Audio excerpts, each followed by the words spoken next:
जय हिंद। मैं Veer Bahadur Singh national coordinator vice of ex serviceman society and chairman united front of ex serviceman. जब कोई आंदोलन निष्क्रिय हो जाता है, उनमें निरंतरता खत्म हो जाती है या मृत प्राय हो जाता है, तो सरकार के लिए सबसे अच्छा अवसर होता है कि उनके खिलाफ, कर्मचारियों के खिलाफ निर्णय ले सके। और ये सब निर्णय अपने फाइनेंस बचाने के लिए करते हैं, अपनी बजट बचाने के लिए करते हैं। अभी हमने ये देखा कि पिछले कुछ वर्षों से, महीनों से पूर्व सैनिक जेएसयू-एनसीओआर के आंदोलन में जड़ता आ गई है, बड़ा एक तरह से ख़त्म होने के कगार पे है।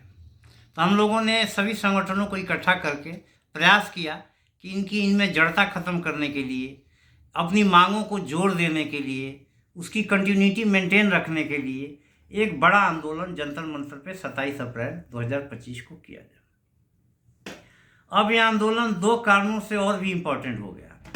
पहला कारण है कि पार्लियामेंट में एक सवाल के जवाब देते हुए सरकार ने सिर्फ सिविल पेंशनरों के स्टेट दिए हैं, डाटा दिए हैं, पूर्व सैनिक पेंशनरों के संबंध में कुछ नहीं बोला है। दूसरा, एक फाइनेंस बिल जो पार्लियामेंट में टेबल्ड है, उसमें एक चैप्टर ऐड किया गया है, validation of central civil services pension rule and principle for expenditure of pension liability from the consolidated fund of India. जो दूसरा वाला फाइनेंस बिल था, इसमें सिविल ऑर्गेनाइजेशन को आशंका है, उनका एप्रीहेंशन है कि कहीं जो 8 पे कमीशन है वो सिर्फ और सिर्फ बाद में जाने वाले, मतलब 1 जनवरी 2026 के बाद जाने वाले पेंशनरों के संबंध में ही अपनी रिकमेंडेशन ना दे और पीछे वालों को छुए भी मत।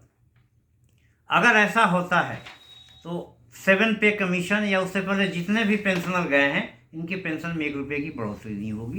ये इनको बहुत बड़ा घाटा होगा और ये गवर्नमेंट के लिए आइडियल समय लगता है कि अभी सब निष्क्रिय पड़े हुए हैं, क्यों ना ये अपनी फाइनेंस लाइबिलिटीज को ख़त्म किया जाए, कम किया जाए।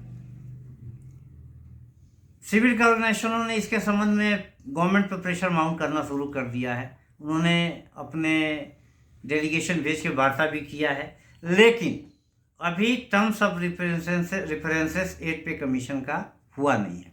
उनकी मांग ये है कि 8 पे कमीशन का जो टर्म्स ऑफ रेफरेंसेस हो, उसके इसमें शामिल किया जाए कि भाई ये जो 8 पे कमीशन है, ये पूर्व में गए पेंशनरों के संबंध में भी अपनी रिपोर्ट देगा और पैरिटी को ख़त्म करेगा, जैसे पिछले पे कमीशनों में होता रहा।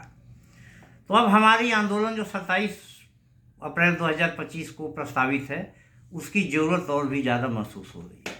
तो मैं भारत के सभी पूर्व सैनिक संगठनों से आग्रह कर रहा हूँ कि आप अपने ईगो में, नादानी में इस अपॉर्चुनिटी को मिस न करें, क्योंकि अगर अहित हो गया, पहले नहीं जगे, अगर अहित हो गया तो बाद में आप हम सब कुछ नहीं कर पाएंगे, लाठी पीटते रह जाएंगे, सांप निकल जाएगा। कई संगठन जो बड़े होने का दावा करते हैं, उन्होंने 27 मार्च में शामिल होने से एक तरह से इनकार कर दिया है। तो मैं पूर्व सैनिक संगठनों से आग्रह कर रहा हूँ, आप किसी फोरम का गुलाम मत बनिए। आपने गठन किया है पूर्व सैनिकों के हितों के लिए, किसी व्यक्ति विशेष के युगों को सेटिस्फाई करने के लिए आपका गठन नहीं हुआ है। तो आप उनके जालों में मत आइए और आप 27 अप्रैल 2025 को जंतर मंतर पे आइए। भारत के पूर्व सैनिकों से मैं आग्रह कर रहा हूँ कि आप किसी संगठन का गुलाम मत बनिए, कि पहले ही ब्रिटिश काल के, गुलामी काल के कानूनों ने हमारा बहुत ज़्यादा अहित किया हुआ है, अहित करते आ रहे हैं, जिसके लिए हम लोग संघर्ष हैं, और भी उसमें मकर जाल में ना फंसिए।